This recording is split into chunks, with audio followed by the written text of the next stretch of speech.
تیسرے دن بارات نے لڑکی والوں کے گھر جانا تھا۔ شام کے 7 بجے سب بارات کے لیے نکل رہے تھے، ہم بھی گاڑیوں میں بیٹھ رہے تھے کہ میں نے دیکھا شیزہ چھپکے سے لوگوں کے بیچ سے نکل گئی۔ میں شیزہ کو روکتی، منع کرتی تو وہ مجھ سے الجھ جاتی تو میرے لیے ہی مشکل پیدا ہوتی۔ میں بھی چھپکے سے ہجوم سے نکل آئی۔ میری نظر اب اپنی بیٹی پر تھی، وہ سڑک کے اس پار چلی گئی۔ رات کے اندھیرے میں نہ جانے وہ کس سے ملنے جا رہی تھی، مگر پیار و محبت کا قصہ نہیں تھا، اتنا تو میں ضرور جانتی تھی، کیونکہ جس حساب سے وہ پریشان ہوتی روتی، اس بات سے لگتا تھا کہ وہ کسی سے خوفزدہ ہے یا مجھ سے کوئی بات چھپا رہی ہے۔ خیر میں اس کے پیچھے پیچھے چلی گئی، میں دیکھنا چاہتی تھی کہ آخر وہ کہاں جاتی ہے۔ تھوڑا آگے چل کر اس نے کسی کو فون کیا اور پھر انتظار کرنے لگی۔ تقریباً 5 منٹ ہی گزرے تھے کہ بڑی سی کالے رنگ کی گاڑی آئی۔ شیزہ شان بے نیازی سے گاڑی میں بیٹھ گئی، تب مجھے احساس ہوا کہ میں نے بہت دیر کر دی ہے۔ گاڑی کے پیچھے باغی آواز دی مگر اس نے کوئی دھیان نہیں دیا۔ مجھے شدید دکھ اور تکلیف کا احساس ہو رہا تھا، اپنے شوہر کا ڈر بھی تھا۔ اگر شیزہ اس وقت رات کے کہیں گم ہو گئی تو میری خیر نہیں ہوگی۔ اتفاق سے اسی وقت ایک ٹیکسی گزری، میں نے اس ٹیکسی کو روکا اور گاڑی کے پیچھے چلنے کا کہا۔ ٹیکسی والے نے ایسا ہی کیا۔ چلتے چلتے ایسے علاقے میں داخل ہو گئے جہاں پر شریف لوگ نہیں جاتے تھے۔ یہ دیکھ کر مجھے حیرت ہوئی کہ میری بیٹی اس قدر گھٹیا کام بھی کر سکتی ہے۔ رات کے اندھیرے میں اس بازار میں آئے جہاں شریف لوگ جانا تو دور نام لینا بھی پسند نہیں کرتے، مگر ایسی بھی کیا مجبوری تھی کہ میری بیٹی وہاں جا رہی تھی۔ ٹیکسی والا بھی سمجھ گیا تھا کہ یہ کون سا علاقہ ہے۔ آس پاس موسیقی کی آوازیں اور ہر دروازے میں کھڑی ایک خوبرو حسینہ، یہ دیکھ کر صاف اندازہ لگایا جا سکتا تھا کہ یہ کون سا علاقہ ہے۔ ٹیکسی والا ہچکچا رہا تھا، گاڑی آگے بڑھتی جا رہی تھی یہاں تک کہ وہ ایک خوبصورت بنگلے کے سامنے جا رکی۔ یہ عالیشان گھر تھا، اس کے آگے تو سیکورٹی گارڈ بھی تھے اور اس گھر کے سامنے کا ماحول بڑا ہی عجیب لگ رہا تھا۔ میں نے ٹیکسی ڈرائیور سے کہا کہ مجھے تھوڑا آگے اتار دو۔ کہنے لگا بی بی جی یہ محلہ آپ کے لیے ٹھیک نہیں ہے، آپ شریف گھرانے کی عورت لگتی ہیں، میں تو آپ سے یہی کہوں گا کہ آپ یہاں نہ جائیں ورنہ آپ کے لیے مشکل ہو سکتی ہے۔ میں جانتا ہوں آپ اس لڑکی کے پیچھے پیچھے آئے ہیں، لیکن جب وہ یہاں سے نکلیں گے تو تب ان سے بات کر لیجیے گا۔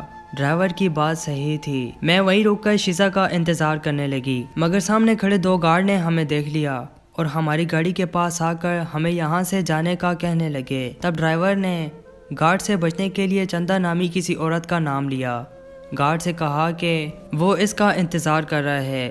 تب گارڈ کی نظر مجھ پر پڑی مگر انہوں نے مجھے کچھ نہیں کہا۔ بہرحال ہم لوگ وہاں کتنی دیر کھڑے رہ سکتے تھے؟ 1 گھنٹہ گزر گیا۔ جب شیزہ نہ آئی تو میرے ہاتھ پاؤں پھولنے لگے۔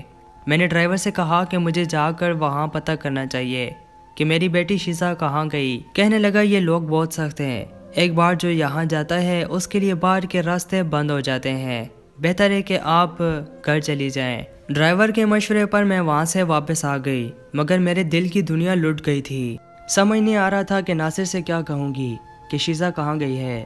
تب میں نے ایک اور رشتہ دار خاتون کو اپنا رازدار بنا لیا اور اسے بتایا کہ شیزہ اس جگہ گئی ہے جہاں پر شریف لوگ جانا گوارا نہیں کرتے۔ شاہین آنٹی نے مجھے تسلی دی اور بولی اس معاملے میں لڑکیاں لڑکوں پر اعتبار کرتی ہیں جو انہیں ٹھکانوں تک لے جاتے ہیں اور پھر ان کی زندگیاں تباہ کر دیتے ہیں۔ اس کے ساتھ بھی ایسا ہی ہوا ہوگا، مگر اچھی بات یہ ہے کہ تم جانتی ہو کہ وہ کہاں گئی ہے، اس کو وہاں سے نکال سکتے ہیں اور پولیس کی مدد سے کارروائی بھی کر سکتے ہیں۔ مگر میں جانتی تھی کہ شیزہ کسی سے پیار نہیں کرتی، ورنہ وہ مجھ سے ضرور کہتی۔ عموماً وہ اپنے باپ سے ہر بات کہہ دیا کرتی تھی۔ خیر میں وہاں ناصر کا انتظار کرنے لگی۔ ناصر بارات کے ساتھ چلے گئے تھے۔ رات کے 10 بجے بارات واپس لوٹی، میں اور ناصر فارغ ہو گئے۔ ناصر بولے اب ہمیں گھر چلنا چاہیے، یہاں زیادہ دیر رکنا ٹھیک نہیں۔ گاڑی میں بیٹھے لگے تھے کہ وہ شیزہ کا پوچھنے لگے، میں خاموش تھی۔ پھر انہیں ساری کہانی بتا دی۔ میری بات سن کر وہ غصے سے پاگل ہو گئے، پھر سر پکڑ کر بیٹھ گئے۔ مجھے بہت پچھتاوا ہو رہا تھا کہ میں نے کیا کر دیا ہے۔ بہرحال میں نے انہیں مشورہ دیا کہ ہمیں تھانے جانا چاہیے، بدنامی تو ہو گئی ہے لیکن ہماری بیٹی تو واپس آ جائے گی۔ شوہر بولے ایسا کرنا صحیح نہیں ہوگا، میں پہلے خود جاؤں گا۔ مسئلہ یہ تھا کہ ناصر کو اس جگہ کا نہیں پتہ تھا جو میں نے دیکھی تھی، مگر میری حیرت کی انتہا اس وقت نہیں رہی جب ناصر بولے کہ میں جانتا ہوں وہ بازار حسن میں کہاں اور کس کے پاس ہے، اور یہ بھی جانتا ہوں کہ وہ کیوں گئی ہے۔ انہوں نے مجھے گھر ڈراپ کیا اور شیزہ کو لینے چلے گئے۔ ان کی باتوں پر غور کرنے لگی۔ میں سوچنے لگی کہ آخر بازار حسن میں ایسا کیا ہے کہ بیٹی بھی وہاں گئی اور باپ کو بھی ٹھکانے کا پتہ تھا۔ دل میں کئی بار خیال آیا کہ شاید ناصر کی سگی بیٹی نہ ہو۔ تقریباً رات کے 1 بجے دروازے پر دستک ہوئی۔ دروازہ کھولا تو سامنے ناصر اور شیزہ کھڑے تھے۔ ان کے ساتھ تقریباً 40 سالہ عورت بھی تھی۔ اس کے چہرے پر کافی جوریاں تھی، بہت اداس بیمار دکھائی دے رہی تھی۔ میں نے ان کو اندر آنے کا کہا۔ ناصر دوسرے کمرے میں چلے گئے جبکہ شیزہ عورت کو لے کر دوسرے کمرے میں چلی گئی۔ میں ان دونوں کی باتیں سننے کے لیے ان کے پیچھے پیچھے گئی۔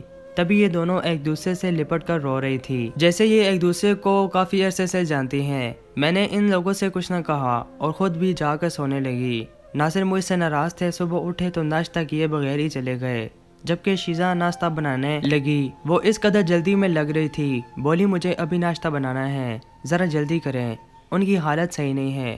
کن کی حالت؟ آپ جلدی کریں، زیادہ باتیں نہ بنائیں۔ میں نے جلدی میں اسے چائے بنا دی۔ وہ کچن سے چلی گئی، پھر بھاگ کر آئی، پانی کا گلاس بھی لے گئی۔ ایسے 2 منٹ ہی گزرے تھے کہ اس کے کمرے سے چیخنے کی آواز آئی۔ میں بھاگتے ہوئے گئی، دیکھا تو وہ اس عورت کے سینے پر سر رکھ کر رو رہی تھی۔ وہ عورت اب اس دنیا میں نہیں رہی تھی۔ میں نے شیزہ کو بڑی مشکل سے سنبھالا۔ میں نے ناصر کو فون کر کے ساری صورتحال سے آگاہ کیا۔ انہوں نے مجھے سختی سے ہدایت کی کہ میں کسی سے اس بات کا ذکر نہ کروں اور نہ ہی شیزہ کو شور کرنے دوں، بلکہ اسے بھی صبر کرنے کی تلقین کروں۔ مجھے حیرت ہوئی کہ ناصر اس عورت کی وفات کا سن کر بھی اس قدر نارمل تھے۔ بہرحال میں نے شیزہ کو نارمل رہنے کا کہا۔ تھوڑی دیر کے بعد ناصر آ گئے، اس کے ساتھ 2-3 لوگ اور تھے۔ ان لوگوں نے عورت کو اٹھایا اور ناصر اس عورت کو گاڑی میں ڈال کر کہیں لے گئے۔ شیزہ روتی رہی، جب وہ سنبھل نہیں رہی تو ناصر نے اسے کمرے میں بند کر دیا۔ مجھے شیزہ پر بہت ترس آ رہا تھا، میرا بھی دل عجیب سا ہو رہا تھا۔ میری کیفیت ایسی تھی کہ کاٹوں تو بدن میں لہو نہیں۔ 3 دن سے گھر کی فضا عجیب سی تھی۔ تھوڑی دیر کے بعد آ کر شیزہ کا دروازہ کھولا۔ وہ مجھ سے لپٹ کر پھوٹ پھوٹ کر رونے لگی۔ میری بچی کیا ہوا ہے؟ تم اور ناصر مجھے کچھ بھی نہیں بتاتے، بتاؤ تو صحیح وہ عورت کون تھی؟ تب شیزہ نے مجھے رو رو کر بتایا کہ یہ عورت اس کی سگی ماں تھی۔ یہ سن کر میرے پاؤں تلے سے زمین نکل گئی کہ ناصر نے مجھ سے کہا تھا کہ اس کی پہلی بیوی فوت ہو گئی ہے۔ اس بات کا میرے دل میں بہت دکھ تھا۔ ناصر نے مجھ سے جھوٹ کہا ہے۔ خیر اس وقت شیزہ کو تسلی دینا زیادہ ضروری تھا۔ شام تک وہ سنبھل گئی تھی، مگر اس کی آنکھوں کے نیچے رو رو کر ہلکے پڑ چکے تھے۔ ناصر آئے تو میں ان کے سر ہو گئی۔ آپ نے مجھ سے اتنی بڑی حقیقت چھپائی۔ بولے میں چھپانا نہیں چاہتا تھا، لیکن مسئلہ یہ تھا کہ میں اس عورت سے نفرت کرتا ہوں جس نے میری بیٹی تک کا خیال نہیں کیا اور اپنی شادی کے کچھ عرصے بعد ہی واپس اپنی جگہ چلی گئی۔ تم جانتی ہو میں نے اس عورت کو عزت دی، محبت دی، کیا کچھ نہیں دیا تھا۔ میں نے اسے دنیا بھر کی دولت اس کے پاؤں میں رکھی، مگر وہ اپنی روش سے باز نہ آئی۔ میں نے اسے عزت دی تھی، اس سے شادی کی تھی اور اسی سے ایک بیٹی بھی پیدا ہوئی، مگر بڑی بدبخت عورت تھی۔ اس نے اپنی بیٹی کا بھی خیال نہ کیا، بلکہ اسے بھی اپنے روش پر چلانا چاہا۔ میری بیٹی دل کی حساس ہے، اپنی ماں کی کمی کی وجہ سے یہ ہمیشہ ماں کی کھوج میں لگی رہی۔ خدا جانے کس بدبخت نوکر نے اسے بتا دیا کہ اس کی ماں کا تعلق بازار حسن سے تھا۔ تب یہ ایک آدمی کی منتیں کرنے لگی اور اس کے ذریعے اپنی ماں تک پہنچنے کی کوشش کرتی رہی۔ بلا آخر اسے کسی نے بتا دیا کہ اس کی ماں فلاں جگہ رہتی ہے، جس سے ملنے یہ وہاں چلی گئی۔ خدا کا شکر ہے کہ تم نے بتا دیا۔ جب میں وہاں پہنچا تو اپنی ماں سے مل کر رو رہی تھی۔ میں زبردستی وہاں سے لایا مگر نہیں آ رہی تھی تو اس بدبخت کو بھی ساتھ لے آیا جس نے ہم دونوں باپ بیٹی کو برباد کیا تھا۔ میں سمجھتا ہوں کہ اس عورت کی یہی سزا تھی۔ خدا جانے یہ کس مرض میں مبتلا تھی کہ ایک ہی دن میں اس کی موت واقع ہو گئی۔ بہرحال میں شیزہ کے منہ سے اس عورت کا نام نہیں سننا چاہتا اور یہ ذمہ داری تمہاری ہے۔ ناصر نے یہ کہہ کر مجھ پر بہت بڑا بوجھ رکھ دیا تھا اور میں آج بھی اس کشمکش میں ہوں کہ اپنی بیٹی کے دل میں اپنی جگہ کیسے بناؤں۔ میں اس کے لیے دن رات پریشان ہوں اور اس کے لیے دعائیں بھی کرتی ہوں۔ دوستو مزید سچی کہانیاں سننے کے لیے محمد اسماعیل وائس چینل کو ضرور سبسکرائب کریں اور ساتھ میں دیے گئے بیل پر کلک کریں۔